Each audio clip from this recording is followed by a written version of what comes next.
Welcome to day 12 of our SQL course అండి. ఈరోజు మనం గ్రూప్ బై క్లాస్ గురించి నేర్చుకుంటాం. గ్రూప్ బై అంటే ఏంటి? గ్రూప్ టేబుల్లో ఉన్న డేటాని గ్రూప్స్గా డివైడ్ చేయడానికి యూస్ చేస్తాం. దాన్ని గ్రూప్ బై అంటారు. ఓకే, ఇప్పుడు ఎగ్జాంపుల్ చెప్తాం. మనకి స్టూడెంట్స్ టేబుల్ ఉంది కదా, అవి ఎగ్జామ్ చేసుకుందాం. స్టూడెంట్స్ టేబుల్ SQLలో చూపిస్తాను. ఓకే,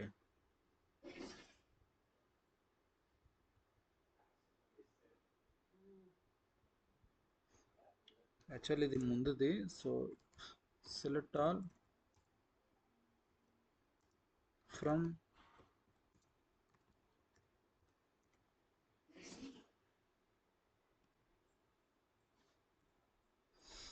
స్టూడెంట్ టేబుల్ ఉంది కదా. ఇప్పుడు దీన్ని మనం ఎగ్జిక్యూట్ చేస్తే మన స్టూడెంట్ టేబుల్లో ఇచ్చిన డేటా వస్తుంది.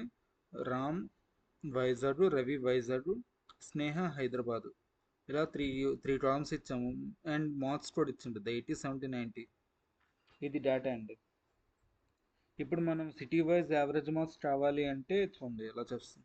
అంటే మనకి సిటీ వైజ్ యావరేజ్ మార్క్స్ కావాలంటే వైజాగ్కి ఇన్ని మార్క్స్ వచ్చాయి టోటల్గా, హైదరాబాద్కి ఎన్ని మార్క్స్ వచ్చాయి, యావరేజ్ మార్క్స్ అనమాట.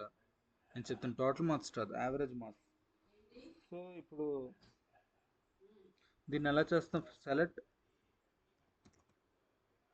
మనకి ఏ కాలమ్స్ కావాలి ఫస్ట్ రాయాలండి. సెలెక్ట్ కామా కాదు, సెలెక్ట్ సిటీ. సిటీ కావాలి కదా, సిటీ కామా ఇంకేటి మార్క్స్, యావరేజ్ మార్క్స్ కాలం కావాలి. యావరేజ్ మార్క్స్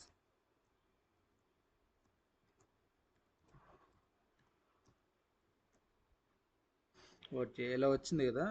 ఇప్పుడు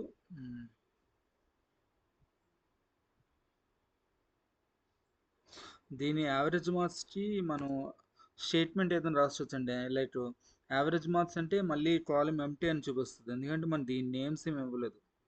సో యావరేజ్ మార్క్స్కి మనం ఏమిస్తాం? యావరేజ్ ఆఫ్ మార్క్స్ అని ఇద్దాం.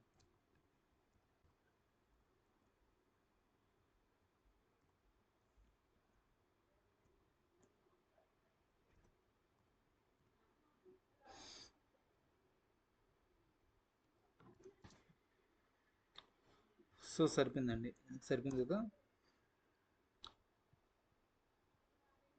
ఇది ఏ టేబుల్లో ఉంది? ఫ్రమ్ స్టూడెంట్ 3 టేబుల్ కదా.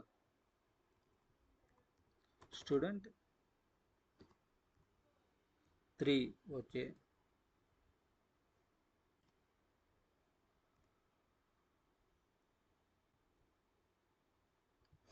ఇప్పుడు మనం గ్రూప్ బై చేయాలనుకుంటున్నాం. అంటే గ్రూప్ బై అంటే సిటీ వైజ్గా మనకు కావాలి. Group by city. ఇప్పుడు దీన్ని మనం ఎగ్జిక్యూట్ చేస్తే ఏమొస్తుందో, దట్ స్టూడెంట్ 3 అనేది ఇన్వాలిడ్ ఆబ్జెక్ట్ నేమ్. స్టూడెంట్ 3 అనేది ఉంది కదా.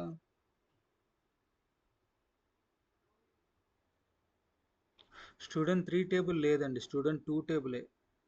నేను బై ఫాల్ట్ నేను ఇది వేస్తాను, స్టూడెంట్ 2 టేబుల్. ఓకే, ఇప్పుడు దీన్ని మనం ఎగ్జిక్యూట్ చేస్తే ఏమొస్తుంది చూడండి. స్టూడెంట్ 2 టేబుల్తో తీసుకున్న వచ్చింది. సో హైదరాబాద్కి యావరేజ్ మార్క్స్ ఎంత వచ్చాయి? 90 వచ్చాయి. వైజాగ్కి 75 వచ్చాయి. సో ఇలా చేయాలండి. మీకు ఏమైనా డౌట్స్ ఉంటే నాకు కామెంట్స్లో అడగండి. సో ఇలా వైజాగ్ స్టూడెంట్స్ మా గ్రూప్ వచ్చింది, హైదరాబాద్ స్టూడెంట్స్ గ్రూప్ వచ్చిందండి. ప్రతి గ్రూప్కి సపరేట్గా క్యాలిక్యులేషన్ చేస్తుందండి. దీనికి ఇంపార్టెంట్ పాయింట్స్ నేను చెప్తాను, రాసుకోండి. ఒక ఒక ఇంపార్టెంట్ పాయింట్ చెప్తాను. Group by always used with attribute functions అండి. Count, sum, average, minimum, maximum, వీటి మాత్రమే గ్రూప్ బై అనేది యూజ్ చేస్తాం.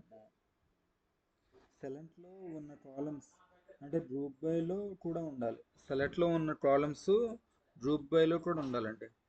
చూడండి, గ్రూప్ బై సిటీ అని రాసి ఉంటుందా, ఇది సెలెక్ట్ స్టేట్మెంట్లో కూడా సిటీ అని రావాలి. వచ్చింది కదా మనకి, అందుకే రాలేదు. అంటే ఈ రెడ్ లైన్స్ మీరు పట్టించుకోకండి, ఎందుకంటే ఇది మంచి చూపిస్తుంది కానీ ఫాల్ట్ లేకపోయినా చూపిస్తుంది. మేబీ ఇది ఎస్క్యూఎల్ ఫాల్ట్ ఇది. ఓకే, ఒక రియల్ లైఫ్ ఎగ్జాంపుల్ చెప్తానండి.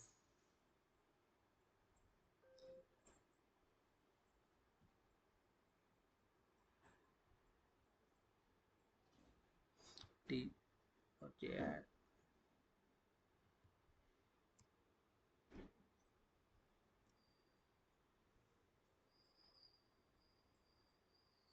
కంపెనీలో డిపార్ట్మెంట్ వైజ్ శాలరీ క్యాలిక్యులేట్ చేయడం, ఇలా వీటి కోసం ఈ గ్రూప్ బై యూస్ చేస్తామండి. ఎలా అంటే కంపెనీలో డిపార్ట్మెంట్ వైజ్ శాలరీని క్యాలిక్యులేట్ చేయడం కోసం, అంటే ఇప్పుడు సపోజ్ ఒక ఇంజనీరింగ్ కాలేజ్ ఉందనుకోండి, అందులో ఒక ఈసీ గ్రూప్ ఉంది. సో వాటిలో డిపార్ట్మెంట్ వైజ్ మన శాలరీస్ క్యాలిక్యులేట్ చేస్తాం కదా. సో అలాంటి విషయాల్లో మనకి గ్రూప్ బై అనేది ఉపయోగపడుతుంది. So this is how group by works in SQL. Practice చేస్తే ఈజీగా అర్థమవుతుందండి. That's it guys for today session. Thank you for all.